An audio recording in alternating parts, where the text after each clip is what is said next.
What are women's roles in society in England? How about cooking and cleaning and preparing a family's daily meals? Breakfast, lunch, dinner. Or what about acting as a mother, nursing children? Or even preparing for our family gatherings every day? What is her role? Women were involved in protests, marches, and even hunger strikes to prove their point to the government. Hello ladies, it is time that we take a stand throughout England. Women such as Elizabeth Anderson and Marion Wallace-Dunlap serve as one of the best inspirations for what we're fighting for today. Through hunger strikes, marches, and for example, Elizabeth Anderson serving as one of the first mayors in England remind us why we are fighting and what we need to accomplish in order to have gender equality throughout England.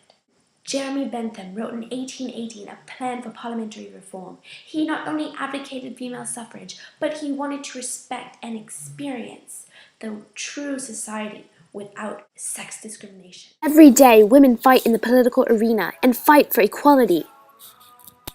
It is time that we take a stand today, united, and show the government that we are just as equal to men. We pay taxes, support our troops, support the government, and yet we don't even have the right to vote. Groups such as the Artist Suffrage League, Women's Freedom League, and the Women's Franchise League have all tried and attempted to build a stronger nation throughout England, but that is simply not enough.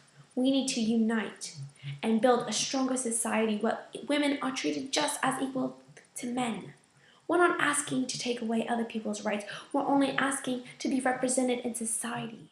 1832, the Great Reform Act confirmed the exclusion of women throughout the English electorate and only allowed men. The Second Great Reform Act was when male franchise extended up to 2.5 million in 1867. And finally, the Third Great Reform Act was when the males doubled to 5 million in 1884. However, we must not forget about the significant individuals who participated in the women's suffragette movement. Yet we cannot forget about the significant individuals who participated in the women's suffrage movement in England. Elizabeth Garrett Anderson served as the first mayor of a small town near London, while Marion Wallace-Dunlap was on the first hunger strike and was only released after 91 hours. Nor Lady Constance Lytton in 1910 disguised herself as a working-class seamstress in order to prove how horrible the working class conditions in prisons were.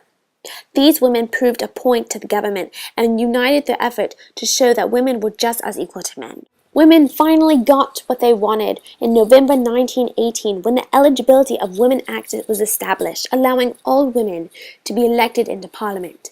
It only took 10 years later, in 1928, when women received the right to vote on the same terms as men, for example being the age of over 21. They finally got what they worked hard for and served as an inspiration for many other European countries.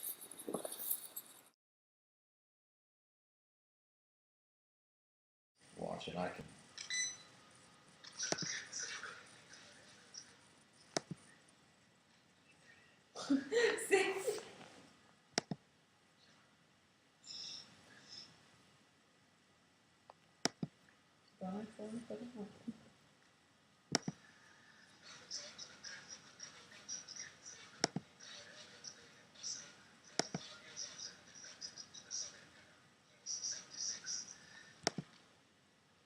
And what I can do with that is, now I can do this. That'll add some interest to it, you know. Edit. This is just, I don't know how I came up with that.